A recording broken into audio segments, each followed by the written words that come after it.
So lads, today we're going to be talking about something that is, I'm going to admit, kind of crazy. This is kind of crazy, and this is not a take saying anyone's going to do this. This is just something that I just can't get out of the back of my head. And it's depending on who you are, should you draft Bronny James number 1 in the NBA draft next year? So hear me out.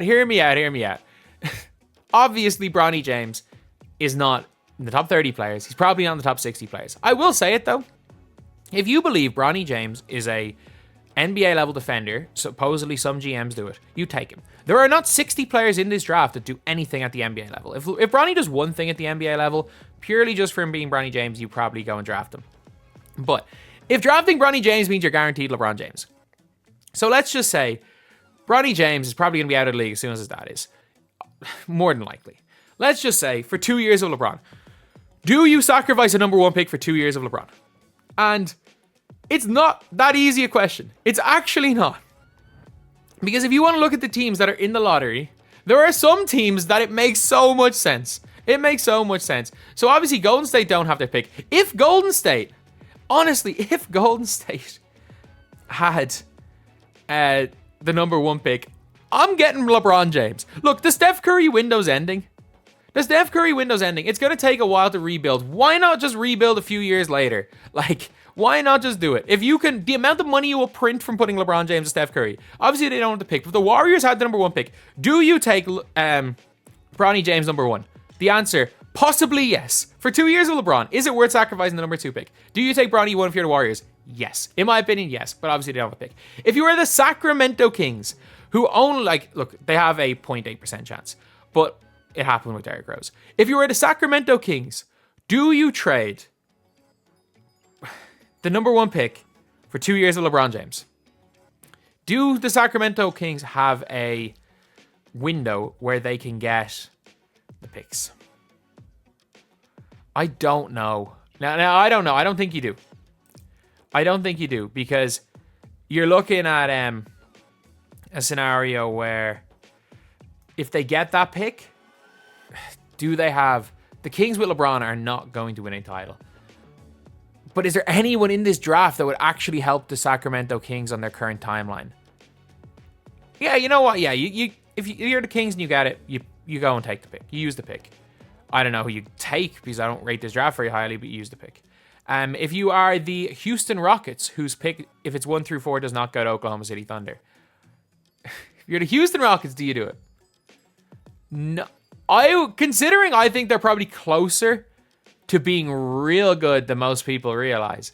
I still don't think you do it purely because of the fact that LeBron doesn't play that much defense this stage in his career. Udoka is a defensive coach, and I do think that if you do get the number 1 pick and you are Houston, you probably go and take your Ricochet or maybe Alex Sarr and hope that they're able to play beside Alperen Şengün. Ricochet definitely will be.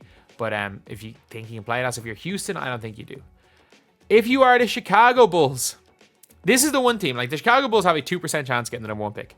This is the one team that I'm saying are 150% going to sacrifice.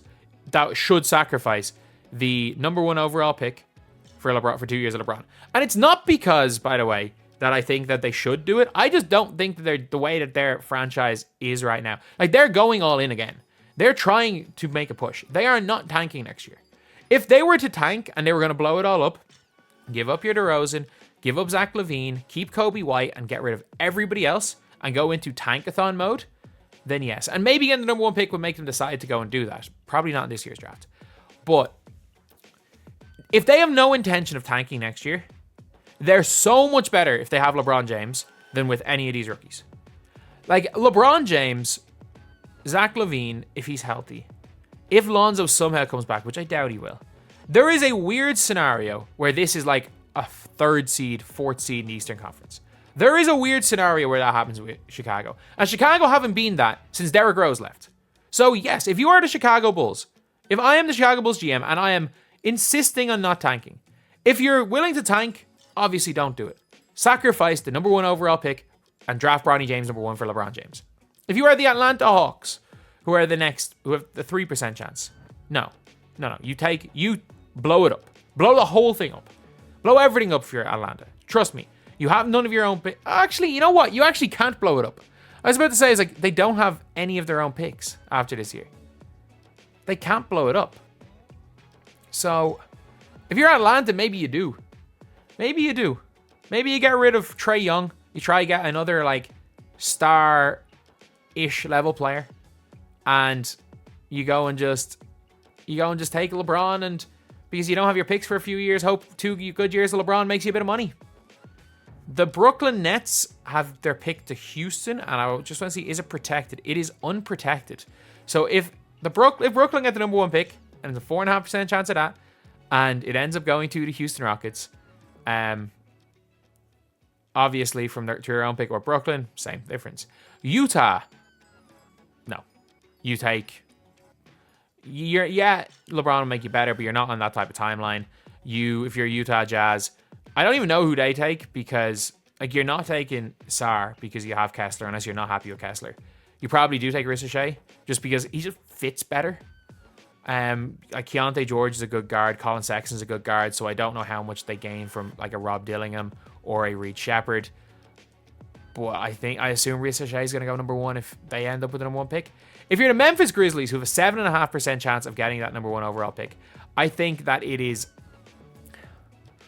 I think if you're Memphis, do you think you can win a title in the next 2 years? Like, that's where the question comes from. Because I don't think that... I think there's going to be weird timelines messed up in Memphis. I don't think a rookie's going to come in and really help them, because... And I just don't know what Memphis are going to be next year. Because if Memphis are going to be that team competing at the top of the West, you probably do make the trade. You probably do make that trade. If it guarantees you LeBron, take Bronny number 1 over any of these rookies. And I know Ja Morant's a young player, but with the amount of injuries he has, I don't know how much longer he has as Ja Morant. Just because of the way his game is, we've seen so many of these explosive point guards. I know the injuries aren't necessarily all like leg related, but still, you just don't know how long these guys last. I can't see Ja Morant being Ja Morant in 5 years' time.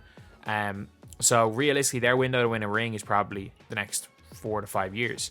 And I don't think any of the rookies come in and necessarily help them win a ring in that time.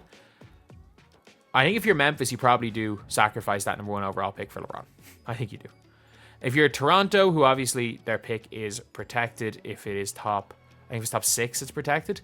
So they have a 9% chance. If you are the Toronto Raptors, you obviously take whoever you want at number 1. They tanked for a reason. If you're the San Antonio Spurs, it literally all depends on how much you want to appease Victor Wembanyama. If you want to compete for the playoffs next year and be a 6th seed at best, and probably in the play-in, but you just really want to make Victor happy because he's sick of losing, you actually probably do, because I'm not sure. Maybe you take the French guy. You take Ricochet at number 1, just so he has another French player. Because obviously imagine Wemby and Sarr together though. I was about to say, I was like, obviously another French guy and Sarr, but like I just can't see the two of them playing together. The amount of shot blocking and length, and it's a unicorn, and obviously a much lesser unicorn, but still, they would have been calling Sarr a unicorn 10 years ago. If you're Portland, Charlotte, Washington, or Detroit, obviously you go and take the players. They're in tank mode. The teams that are in tank mode, you obviously go and take the player. But San Antonio is a weird one because it just depends on what they're looking to do. It actually, they might. But realistically, when it comes to the lottery, this is just purely looking at it. Is Bronny James a lottery player? No. But should teams sacrifice for Bronny James? That's not like there's no definite answer to that. I actually don't think there is a 100% answer of whether or not a team should give up or not give up the number 1 overall pick. Because there are definitely situations where teams sacrificing for LeBron James, who is still a top 15 player in the world and is probably will be top 15 to 20 for 2 years. Get 2 years of a top 20 player. Like, there are teams that give up more than the number 1 pick in this year's draft. In general, number 1 overall pick, people wouldn't. But teams rent players for more than what the number 1 pick in this draft is worth for 1 year that are worse than LeBron James. So it's not that crazy thing, and you will print money. So yeah, anyway, that's the video. Thank you guys for watching. Please like, comment, and subscribe.